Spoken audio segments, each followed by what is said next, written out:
Welcome to this English vocabulary masterclass. Today you are going to learn 100 words that you can use in your daily speech.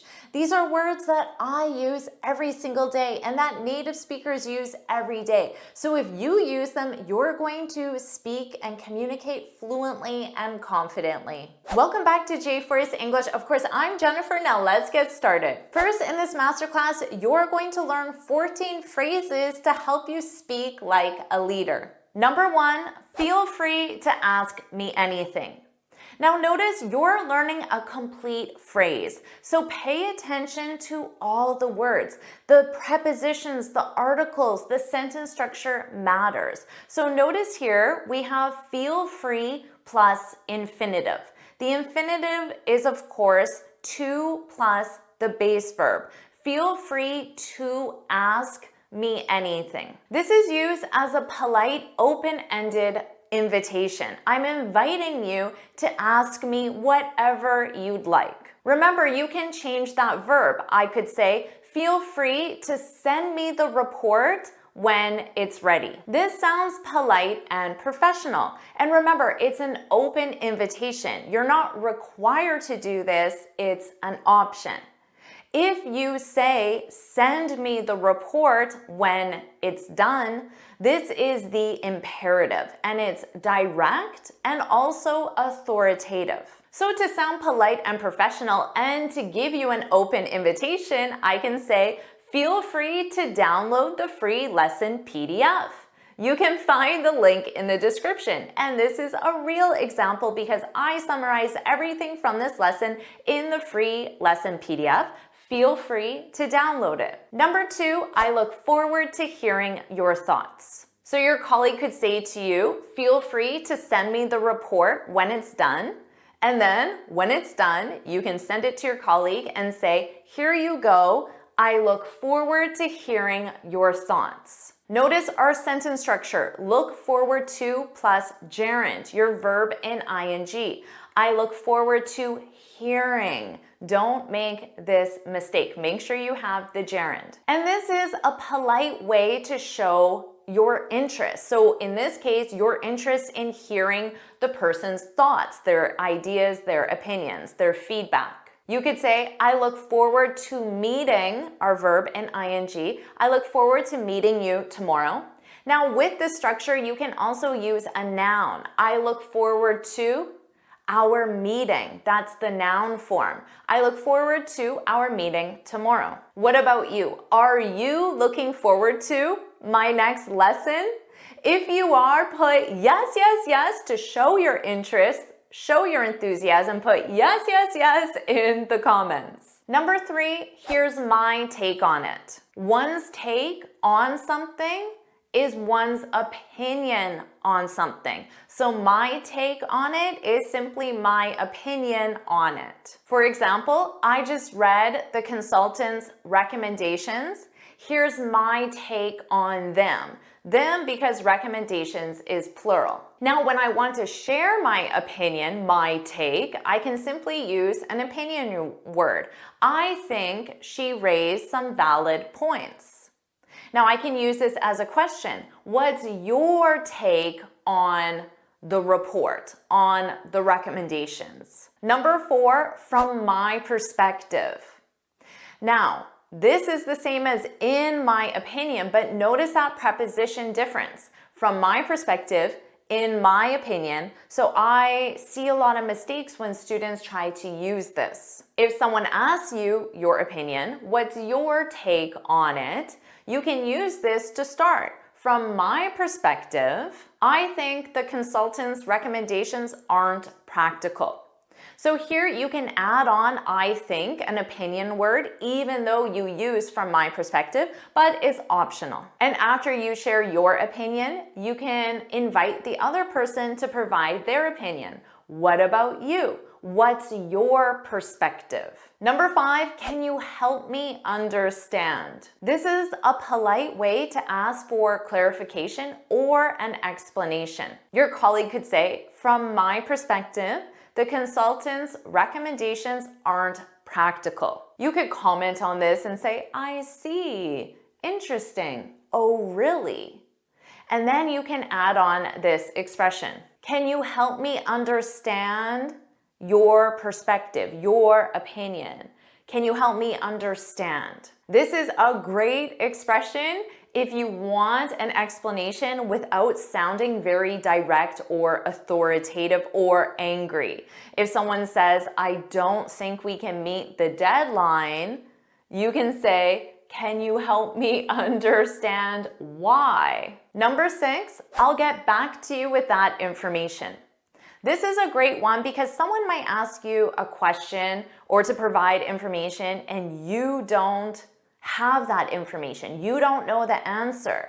Instead of saying, I don't know, you can say, I'll get back to you with that information. You can provide a time reference if you'd like. I'll get back to you by the end of the day. So you just gave yourself a deadline. You could say, I'll get back to you in an hour, or I'll get back to you ASAP. What does ASAP mean?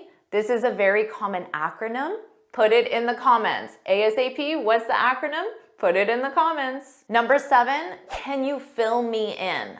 This is a great one. It's a casual way to ask for an update or a summary. You could say to your colleague, I was on another call this morning. Can you fill me in on the staff meeting?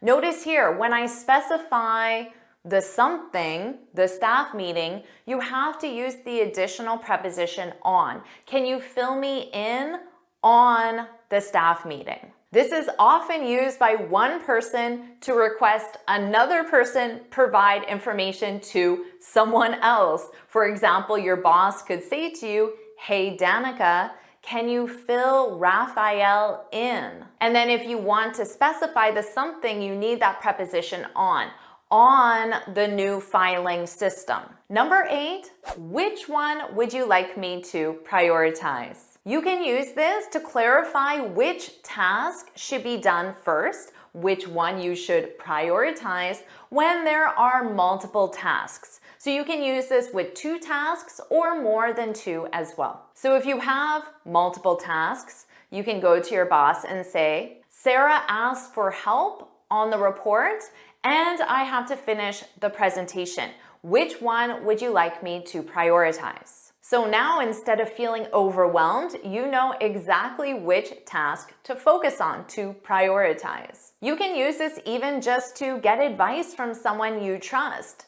I could say to you, from your perspective, which one should I prioritize? So you're not my boss, you're not responsible for assigning me tasks, but I trust you to provide me with valuable feedback. Which one should I prioritize from your perspective? Number 9, I trust you have everything you need. The word trust is used a lot in a business context. This is used to express overall confidence in someone and their abilities. So you might come to me and say, Jennifer, I feel a little nervous. This is my first time giving a presentation. And I can let you know that I have confidence in you and your abilities, and I can say, I trust you. Or I can add on to this and I can say, I trust you can handle this. So the statement is, you can handle this. Handle means you have the ability to do it. You can handle this. Now, if I add I trust, it's adding certainty. I'm certain. I know. I trust you can handle this. Number 10, what can we learn from this? Such a powerful question. You can use this to encourage reflection and analysis after a situation, generally a negative situation. So if something negative happened, I didn't get the promotion. You can say, what can I learn from this? Or I failed my IELTS. What can I learn from this? So instead of being upset, angry, mad, now you're thinking about solutions. You're thinking about what you can do differently. This is a great expression to use when you're working with a team. So again, maybe something bad happened. We lost the client. What can we learn from this?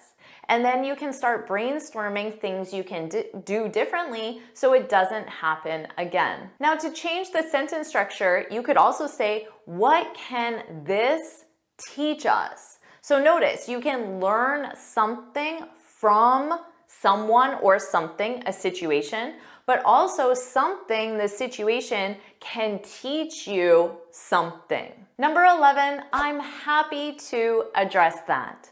So notice the sentence structure. We have our verb to be, I am happy, our adjective. So you need to conjugate the verb to be. And then you have the infinitive. I'm happy to address that. And this is used to show a willingness to do something. So when your boss asks you to fill Raphael in, you can say, I'm happy to fill Raphael in. And then remember, if you specify the something, you need that extra preposition on the sales process. So you're showing your willingness to do this. This is also a great way to end a presentation or end communication. We're happy to answer any questions you have. So remember that structure, to be happy plus infinitive. Number 12, how can I support you? This is used to offer support, encouragement, assistance, but also to ask how that can be done. Your coworker could be upset and say, I'm so overwhelmed with this project. So you want to show your support. You can say, how can I support you? You can add on, how can I best support you as an intensifier. And then you can even add on your willingness and say, I'm happy to help you in any way I can. You can use this to offer assistance to someone as well. If you know your coworker is very busy, you could say, you have a lot on your plate with this presentation, which means you're very busy. How can I support you? Number 13, I value your input. This is to acknowledge the importance of someone's opinion or ideas. So let's use this right now. How can I make my lessons better? How can I make this lesson better? Or how can I make my lessons overall better? Please share your thoughts in the comments. I value your input. And this isn't just an example, it's 100% true. I really value your input. I truly value your input. So please, if there's anything I can do to improve these lessons for you, I want you to love these lessons. So please put your comments below because I truly value your input. Number 14, I appreciate your hard work on this. Everyone loves to be appreciated, so you can use this to show gratitude, appreciation for someone's work. You can start by complimenting someone. The report looks fantastic. And then add on, I appreciate your hard work on this. Adding that on will make that person feel really valued. Or maybe your friend is planning a party for you and you can say, the menu looks amazing. I appreciate all your hard work on this. You can add all your hard work to intensify it. Are you enjoying this lesson? If you are, then I want to tell you about the Finally Fluent Academy. This is my premium training program where we study native English speakers from TV, the movies, YouTube, and the news so you can improve your listening skills of fast English, expand your vocabulary with natural expressions, and learn advanced grammar easily. Plus, you'll have me as your personal coach. You can look in the description for the link to learn more, or you can go to my website and click on Finally Fluent Academy. Now let's continue with our lesson. Now let's continue and you can learn 25 professional phrases. Our first phrase, I'm on board with that. This is used when you agree or you want to express your support for a suggestion or an idea. For example, we're on board, we are, the verb to be, we're on board with, that preposition with, we're on board with the new strategy for increasing sales. And don't forget to conjugate that verb to be with your subject and time reference. I'm on board. Next, are we on the same page? This is used to confirm that everyone has the same understanding, opinion, or viewpoint. After our discussion, it seems like we're on the same page. We all have the same opinion, understanding, or viewpoint. And to specify what that something is, you can say regarding the project timeline. Don't worry about taking notes because I summarize everything in a free lesson PDF. You can find the link in the description. Next, it's a win-win situation. This is a situation where all parties benefit, all parties win. I could say subscribing to JForrest English is a win-win situation. I win by growing my YouTube channel and you win by getting all of these free video lessons to help you become fluent. So put win-win, win-win, put win-win in the comments below. It's a win-win. Our next phrase, I could ask, what are your thoughts on this? This is used to request someone's opinion or feedback. You can identify something specific and say, what are your thoughts on the new marketing strategy? Remember, you can replace the noun, the new marketing strategy, with this if it's obvious. Next, we need to think outside the box. Have you heard this one? To think outside the box.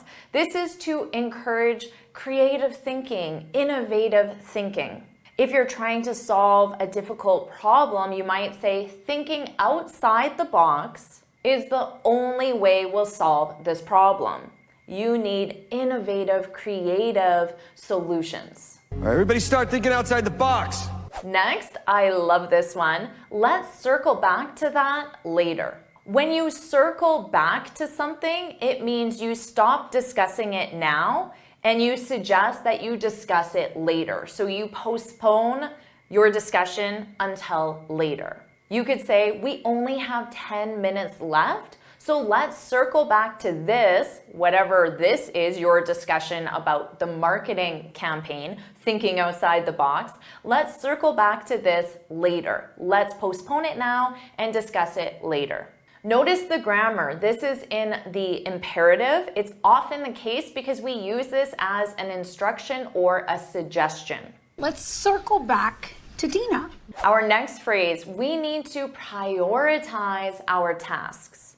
If you prioritize something, it means you organize it based on importance and urgency. So the most important or the most urgent at the top of your list of to-dos because it's prioritized. It's the most important. This is a common situation. We don't have enough time to complete everything, so let's prioritize our tasks. I love this one. Please keep me in the loop. Do you know this one? Native speakers love using it. This is used to request that information or updates be shared as they happen. I could say, I'm taking tomorrow off, but please keep me in the loop on the project. Notice grammatically, this is the imperative because I'm giving you an instruction or a suggestion. You can add please at the beginning or the end of the imperative to sound more polite. Well, good. Keep me in the loop on that.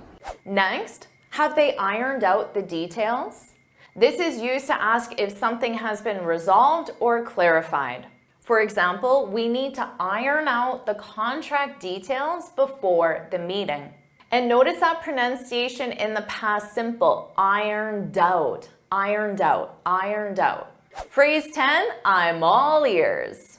This is used to express your openness and willingness to listen. I could say, if you have any suggestions for improving this YouTube channel, I'm all ears. I'm open and willing to listen to your suggestions, and that is 100% true. So please share your suggestions in the comments. I'm all ears. Next, let's take a step back. This is when you pause to review a situation or decision. Our marketing campaign didn't work. Let's take a step back. Let's pause what we're doing working on the marketing campaign to review it, to make sure it is the right strategy. Let's take a step back. Notice this is also in the imperative for instructions or suggestions. This is a great one. I beg to differ. I beg to differ. Use this when you disagree with someone's opinion or statement. Your coworker could say, the marketing campaign didn't work because we didn't think outside the box. You could say, I beg to differ, which means I don't agree. I beg to differ. The campaign was great. It was our execution that failed. I beg to differ. Next, I'll cut to the chase. This is when you say your main point directly, without small talk, without additional details. For example, I'll cut to the chase. You're not getting the promotion. Notice grammatically, the expression is in the future simple. I will cut to the chase. I'll cut to the chase, even though the information you're delivering is now. I'll cut to the chase. You're not getting the promotion. This is a great one. Run it by the team first. This is when you share ideas for feedback and approval. I think it's a great idea, but you should run it by Frank first. You should share it with Frank to get his feedback and approval. And why should you do that? Because our next phrase, Frank calls the shots. This is to say that someone is in charge. They have the authority to make decisions. You should run your idea by Frank because he calls the shots. Notice it's the shots. It's always plural. I call the shots. Our next phrase, the ball's in Frank's court. This is used to say it's someone else's responsibility to make a decision, in this case, Frank. Maybe you're talking to your coworkers and someone asks you, should we hire Jennifer as our English teacher? And you don't want to make that decision. So you can say the ball's in your court to give responsibility for that decision to someone else. Remember to conjugate the verb to be because it's the ball is, the ball is in your court. The ball's in your court. Next, we need to nip this in the bud. This is an important one because it's when you stop a problem at the early stages before it becomes permanent or more serious. Let's say you have a new policy for a dress code, but none of the new employees are following the dress code. So that's the problem, and you want to stop it in the early stages. You want to nip it in the bud. Grammatically, the verb is nip, and to conjugate it, it's nip, nipped, nipped. You need to nip this in the bud. This is a great one. It's not my cup of tea. Do you know this one? This is used to say that you dislike something. Public speaking is not my cup of tea, but it's essential for my career. And remember, there are two correct contractions. It isn't, it's not. You can use either one. They hammered out the agreement. This is used to say that something is finalized. As a question, have you hammered out the terms yet? This is commonly used with agreements, proposals, and contracts. Phrase 20, we're swamped right now. Dr. Kepner, we're swamped. This is to say you're really busy. We've been swamped since Vanessa quit. The expression is to be swamped, so your verb is to be, and then swamped is always in the ed form. Next, we'll take that into consideration. This is to say you'll consider something. You'll consider someone's feedback, suggestion, advice, recommendation. Now, because I'm all ears, you shared a suggestion with me. You said, Jennifer, I think you should upload videos 3 times per day. I could say, thanks for your suggestion. I'll take that into consideration. Next, we need to think long term. This is used to emphasize the importance of considering future implications and considerations. I could say publishing videos 3 times per day would help my students, but I need to think long term. Is that sustainable for me? I'll become very swamped very quickly. Next, sorry, I'm tied up. This means you're busy and therefore unavailable. You could say, I wish I could help you, but I'm tied up. I'm already busy with something else and therefore unavailable. Now you can specify the something and use the preposition with. I'm tied up with the budget. Phrase 24, let's put our heads together. This is used to suggest the need for collaboration, brainstorming, or more than one opinion, because the opinion is in your head, and if you put heads together, then you have more than one opinion. If we put our heads together, I know we can nip this in the bud. And finally, phrase 25, to play devil's advocate. This is when you consider opposing viewpoints when making a decision. I could say, I think 3 videos per day is too much for me to handle, but let's play devil's advocate. So now I'm going to think about publishing 3 videos per day and think about what that would take, what my day would be like, just to see if it's possible, and that will help me make my decision. You have already learned so many complete phrases. Let's focus on phrasal verbs because they're so important to understanding native speakers and sounding like one too. And let's focus on phrasal verbs with pull, take, and get. And you'll complete quizzes after each section. First, let's review the most common phrasal verbs with pull, and at the end, you'll complete a quiz.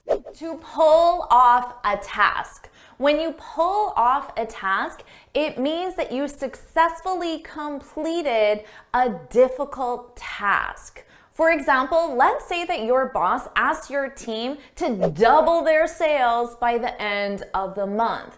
That's a difficult task. So you might say, I don't know how we'll pull this off. How we'll complete this difficult task. I don't know how we'll pull this off.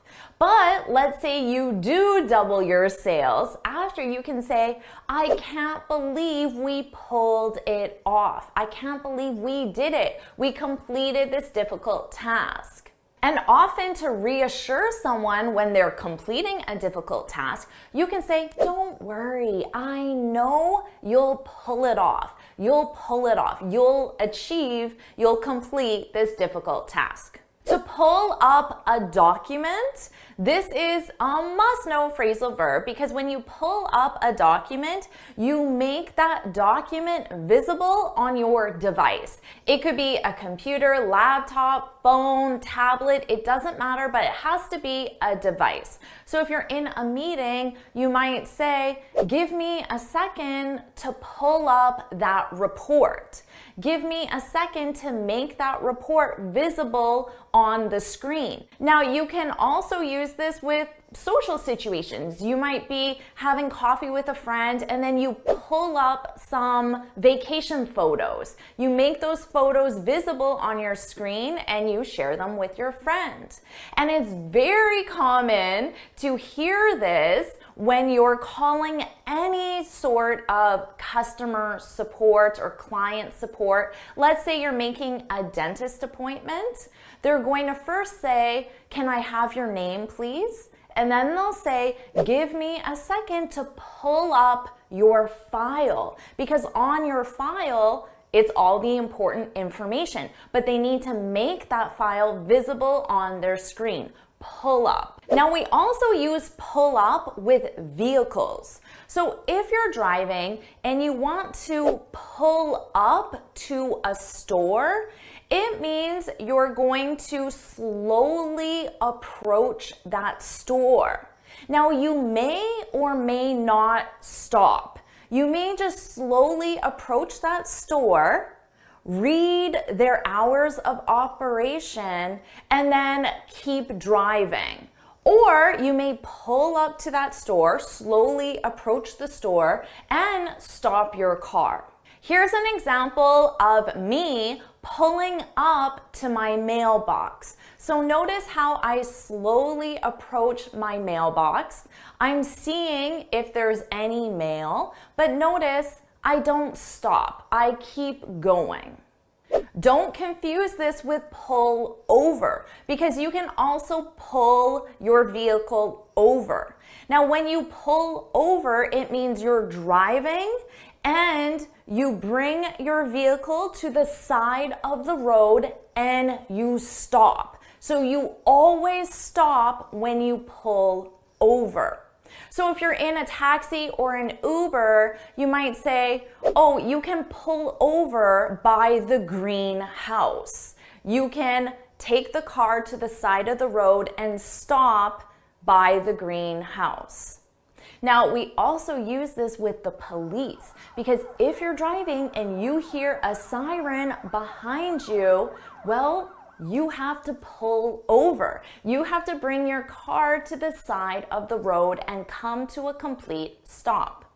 So here you can see me pulling over next to the mailbox. I'm coming to a complete stop.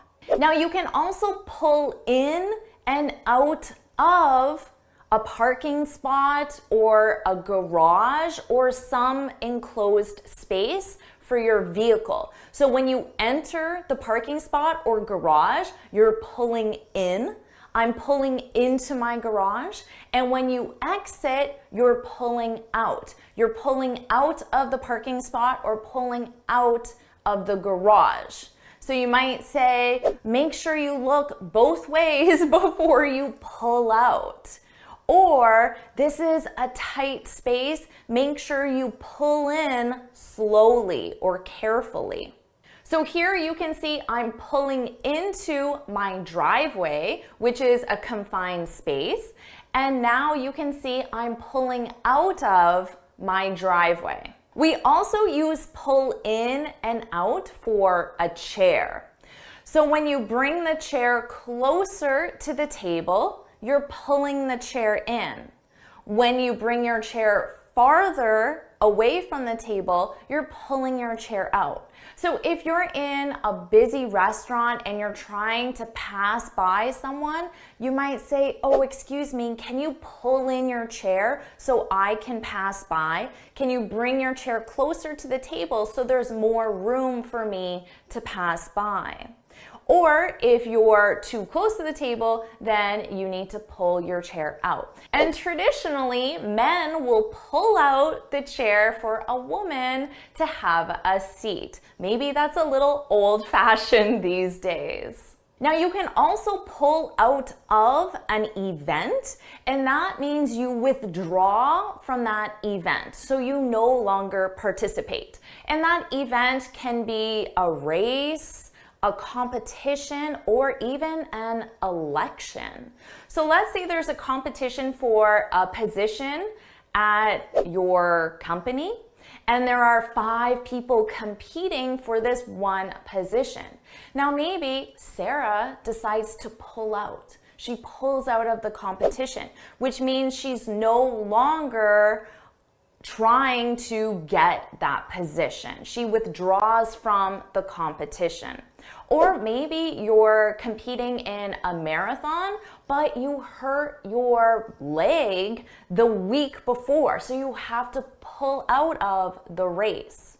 You can also pull something apart, which means something is a whole, and then you separate it into individual pieces, which is to pull apart. So something simple like an orange or a grapefruit that has individual pieces, you can pull it apart. You can also pull apart electronics or more complicated things as well. To pull oneself together, this is a great one. This means to regain your composure after you're upset, worried, anxious, or in an extreme emotional state.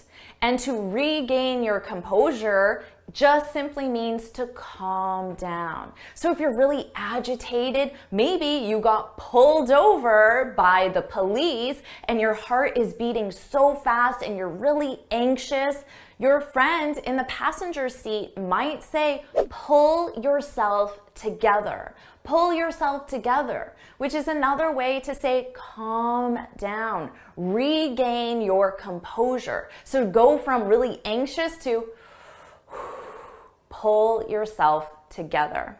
To pull through means to survive or to successfully recover from an illness. So we use this in a health context. So let's say that Greg had a major heart attack, but thankfully he pulled through. He survived that major heart attack.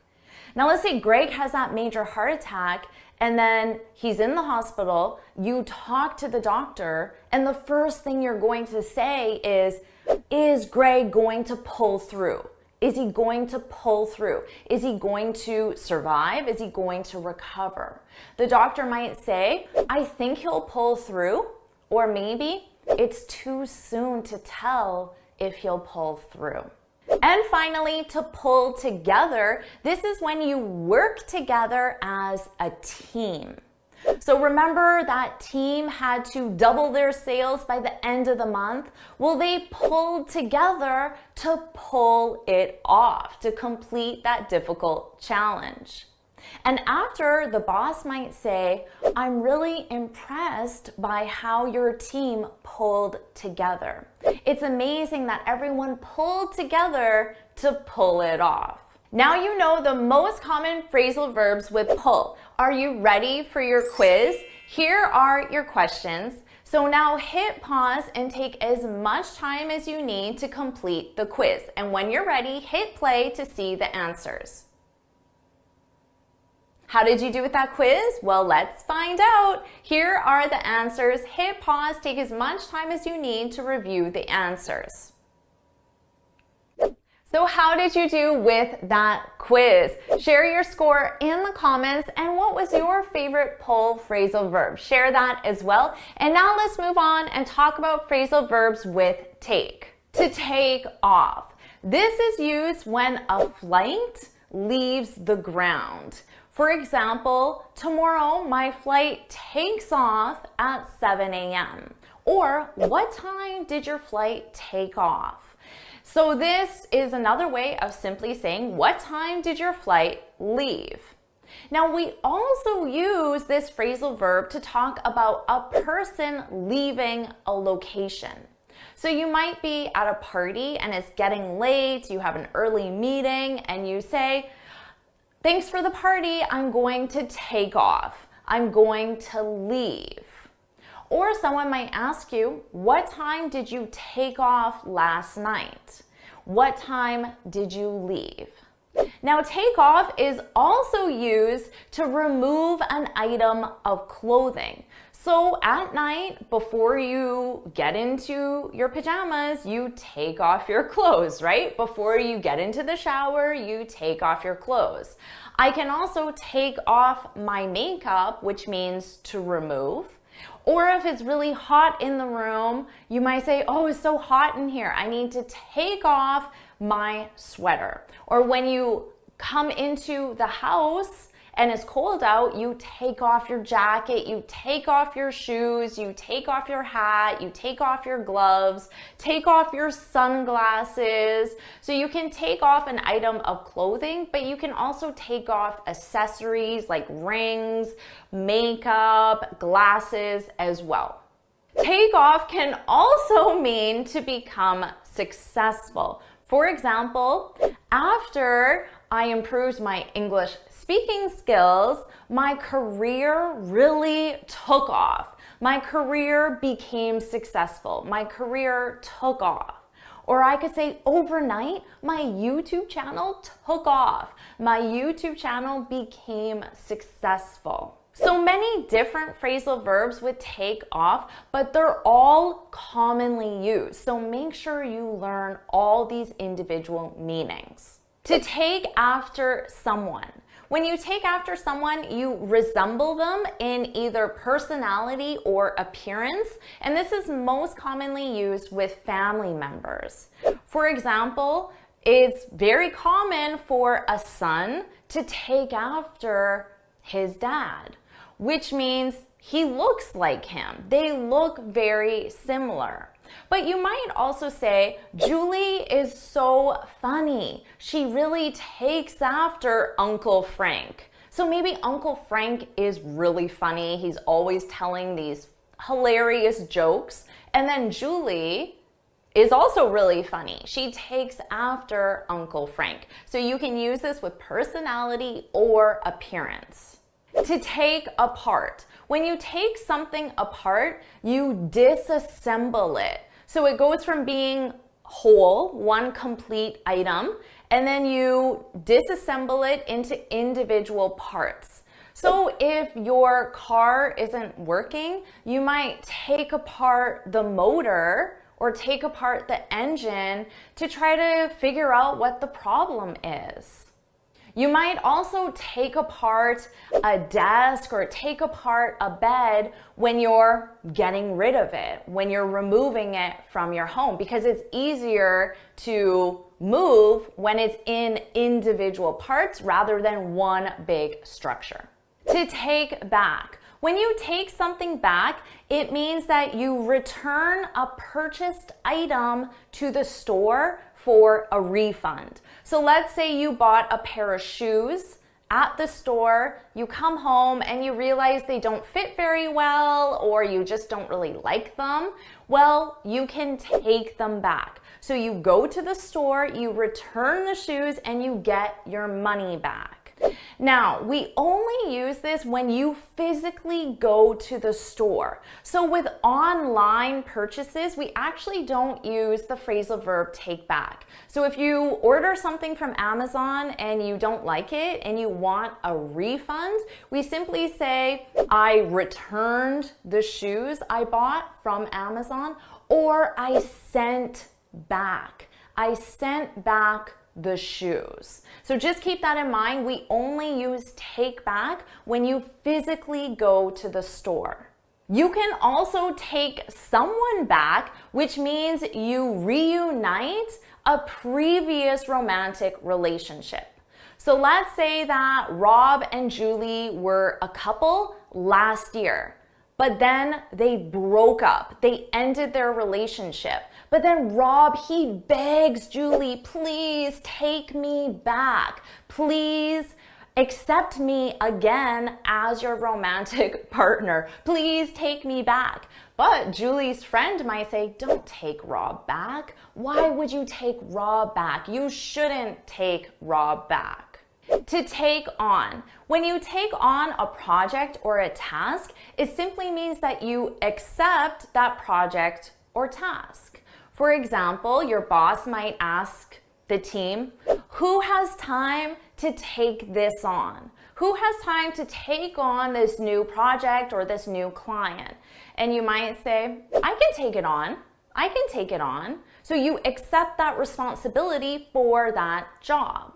You can also take over a responsibility, a project, a task, which means that you assume responsibility from another person. So let's say Julie took on the project, but then Julie decided to go on a 3-week vacation. So your boss might ask you to take over. So the responsibility goes from Julie to you. Hey Maria, can you take over this project while Julie's on vacation? Or it can be, can you just take over this project? So it can be permanent, it becomes your project permanently, or it can just be a temporary situation while someone is sick or on vacation. To take someone out. When you take someone out, it means you invite them for an activity such as having a meal together or going to the movies together, but you pay for that activity. For example, let's say it's your birthday. Well, your husband, your best friend, your mother, your sister might take you out for dinner, which means they invite you for dinner and they also pay for dinner. That's the important part. Or they might take you out for a nice night at the movies and you go to the movies together, or maybe to the amusement park. So you can do other activities, but it's mainly used with meals. So maybe your friend says, why would you take Rob back? Why would you take Rob back? He didn't even take you out for your birthday. Oh, he didn't invite you out for dinner and then pay for that meal. You can take up a new hobby or activity, which means you start that new hobby or activity. So you could tell your friends, I decided to take up karate, which means you decided to start karate lessons as a new hobby or activity. Or your friend might say, I didn't know you took up dancing. I didn't know you started dancing as a hobby or activity. So now you know the most common phrasal verbs with take. Are you ready for your quiz? Here are the questions. So go ahead and hit pause, complete the quiz, take as much time as you need, and when you're ready, hit play to see the answers. How'd you do on that quiz? Well, let's find out. Here are the answers. So hit pause and review these answers to see how well you did. Amazing job. Now let's review the common phrasal verbs with get, and you'll complete a quiz at the end. To get ahead.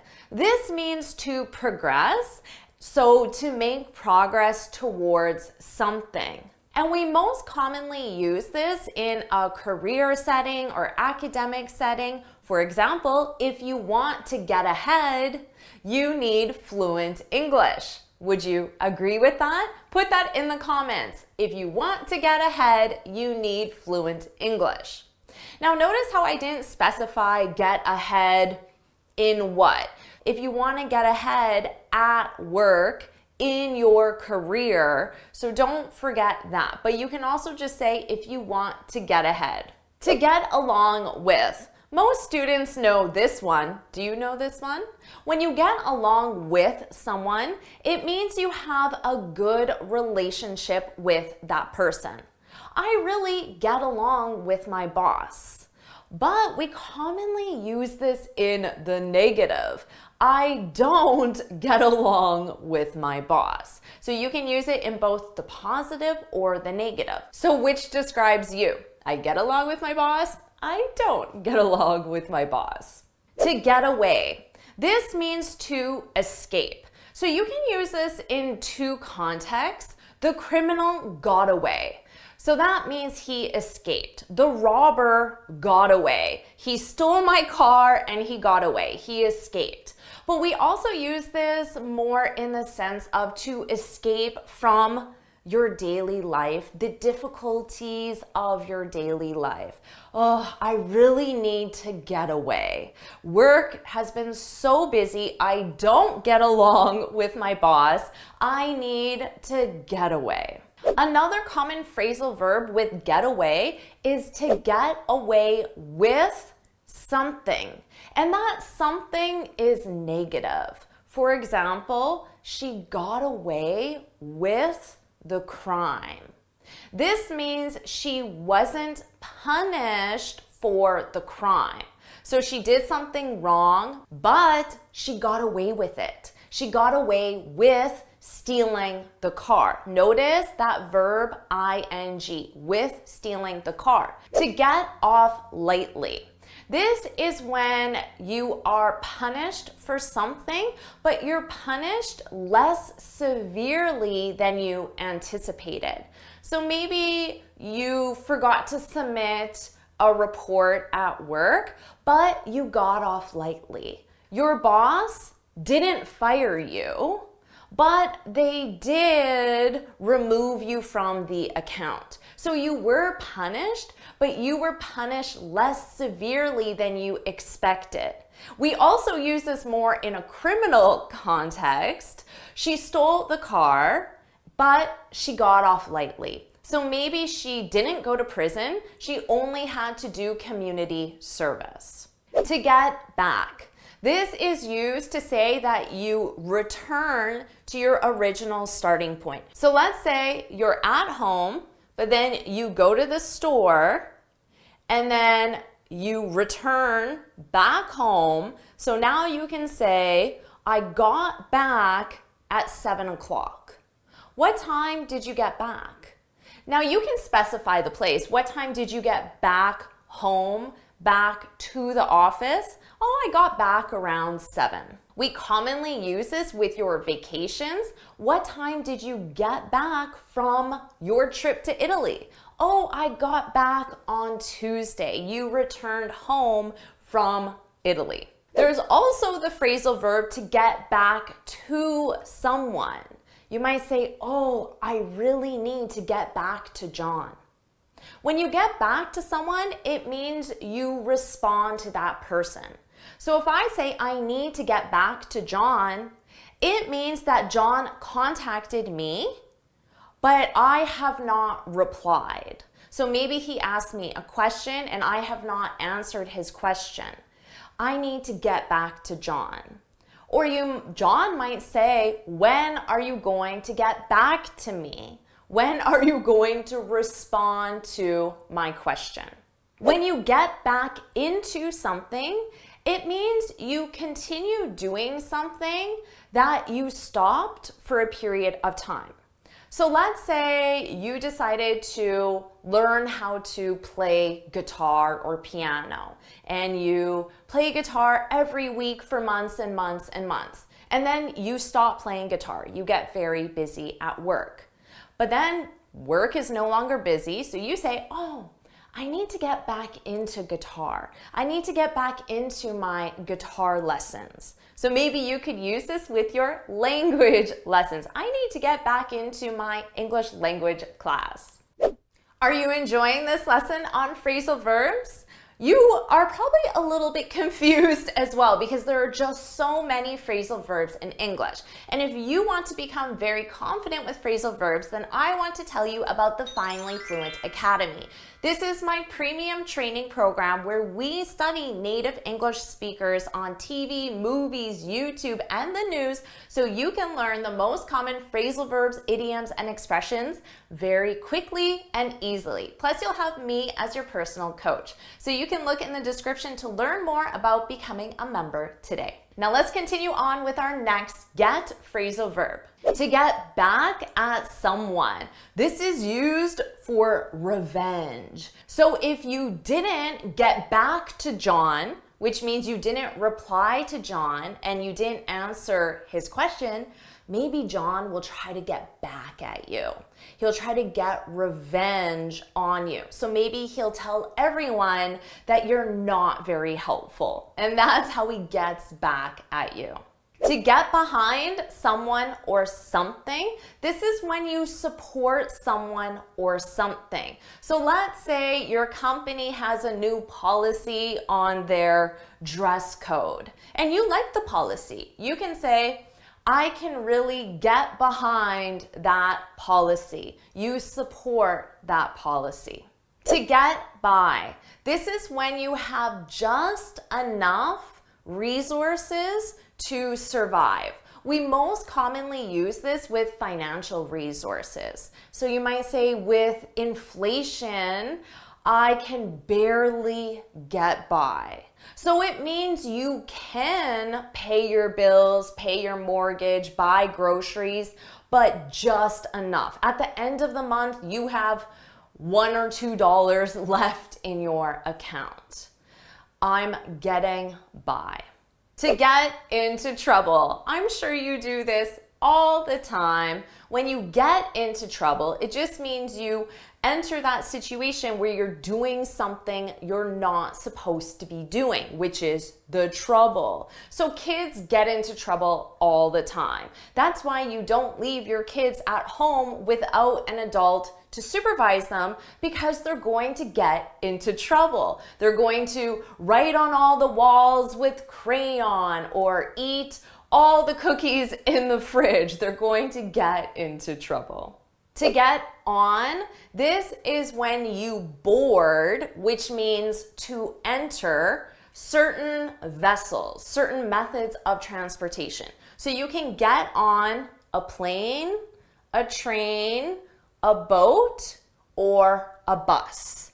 I got on the plane. You entered the plane. You boarded the plane. To get on is also used as an expression to say that someone is old or has become very old. So you might say, my grandma is getting on, which means my grandma is now quite old. She's become very old. My grandma's getting on, so she has difficulty getting on a plane. Now, what's the opposite of on? I'm on the plane. I got on the plane, so now I need to get off the plane. And remember, you only get off certain methods of transportation: planes, trains, boats, and buses. This is my stop. I need to get off the bus, get off the train.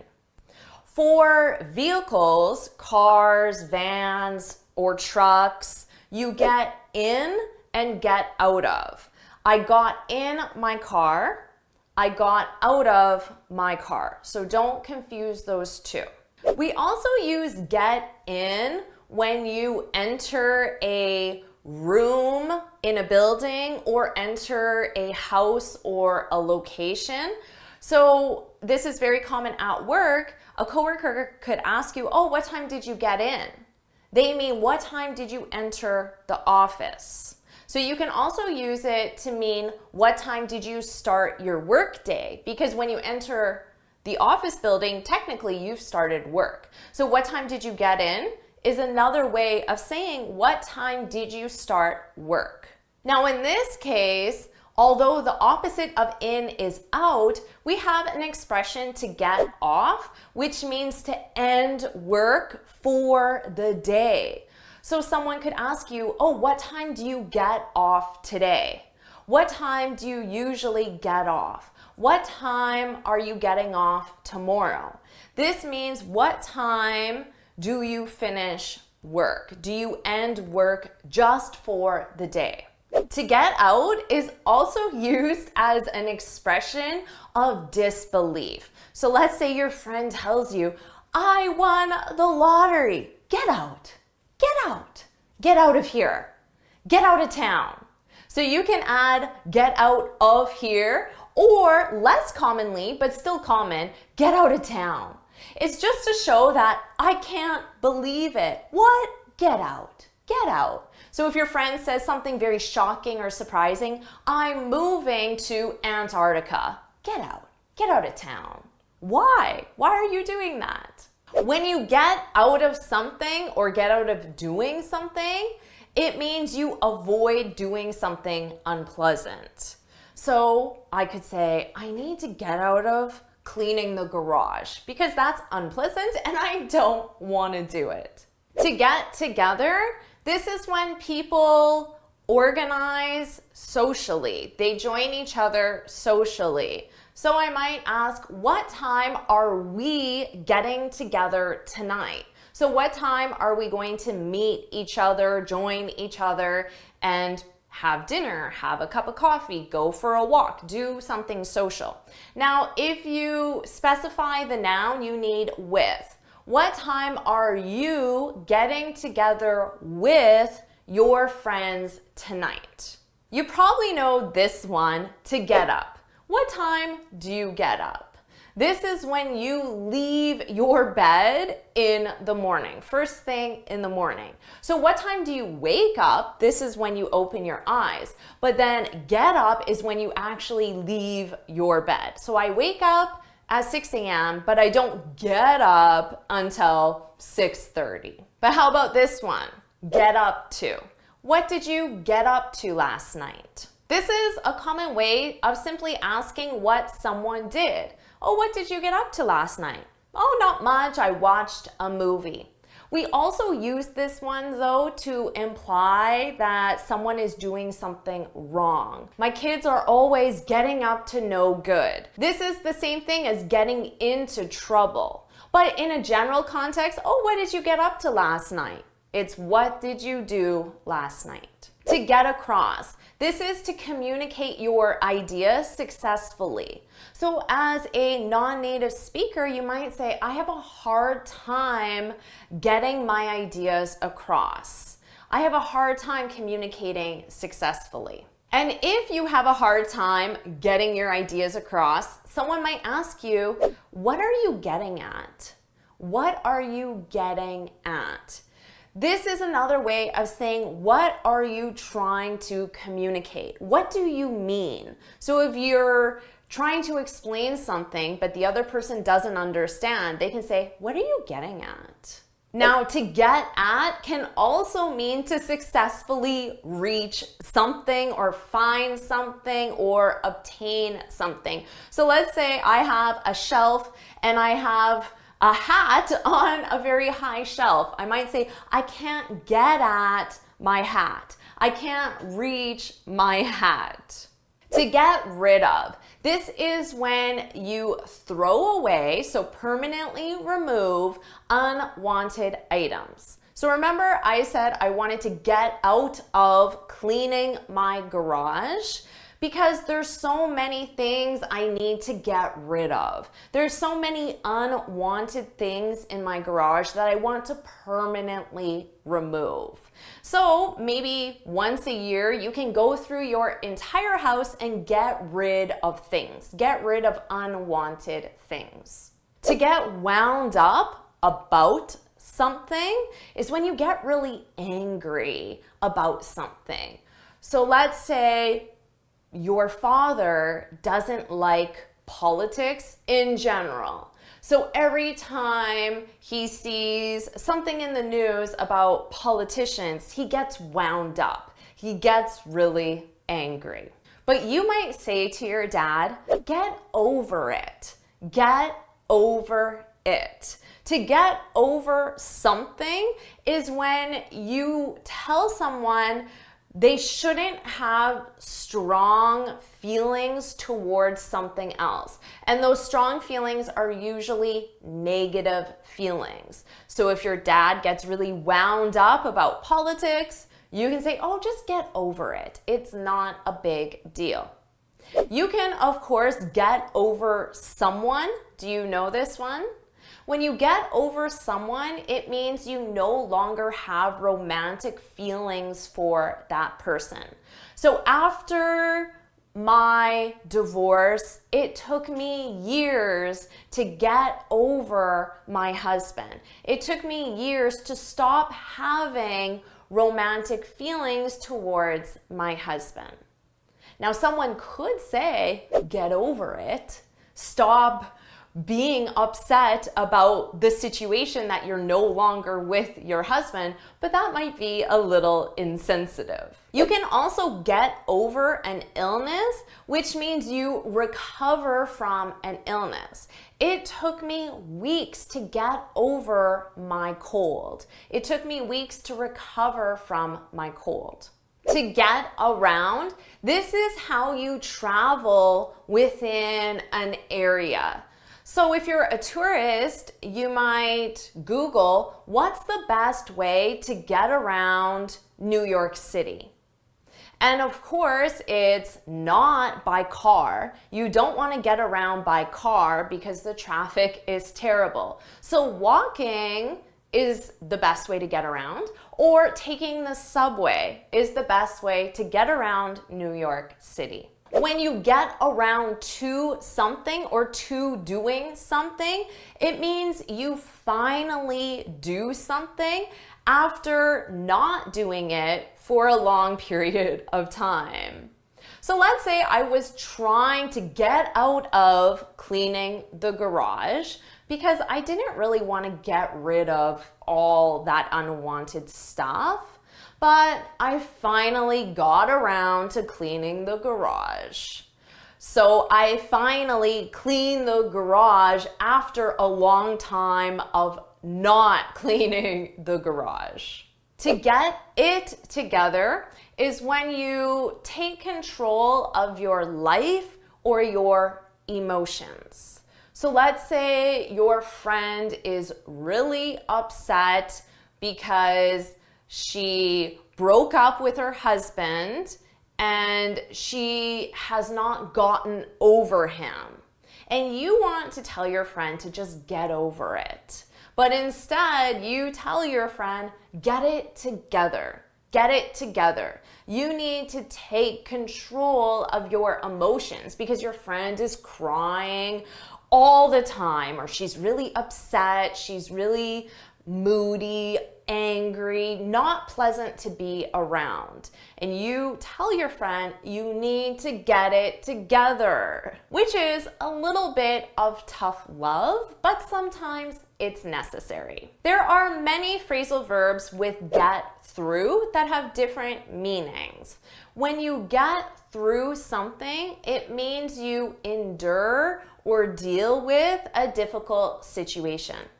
It was really difficult for me to get through my father's death. So my father died. Obviously, that's a difficult situation.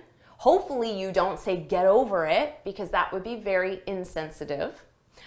But I had a hard time getting through my father's death. So you can use this in a personal situation. You can use it in a work situation as well. I don't get along with my boss, so I have a hard time getting through our meetings. I have a hard time dealing with our meetings because I don't get along with my boss. When you get through something, it can also mean that you successfully finish something that was very difficult or time-consuming. I finally got through the report. So you finished it, but it took you a really long time. It was difficult. When you get through to someone, it means that you successfully contact them after numerous attempts of trying to contact them. So let's say I needed to get back to John. I needed to respond to John, but every time I called John, I got his voicemail. I could say, I'm having a hard time getting through to John. So I can't get back to John because I can't get through to him. But we also use to get through to someone when you're able to communicate something to someone in a way that they understand it. So I told my friend that she shouldn't quit her job, and I explained all the reasons why, and I finally got through to her. So I finally made her understand why she shouldn't quit her job. Your head is probably spinning right now with all of these phrasal verbs with get, but all you need is some practice, practice, practice, and repetition. So let's do that right now with a quiz so you have a chance to review and practice these get phrasal verbs.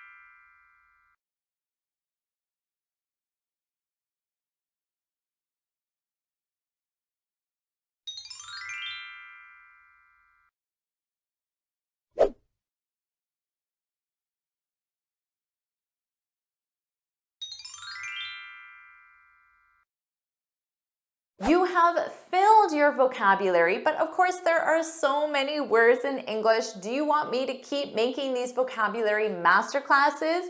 If you do, then put yes, yes, yes, put yes, yes, yes in the comments below. And of course, make sure you like this lesson, share it with your friends, and subscribe so you're notified every time I post a new lesson. And you can get this free speaking guide where I share 6 tips on how to speak English fluently and confidently. You can click here to download it or look for the link in the description. And I have another masterclass I know you'll love, so make sure you watch it right now.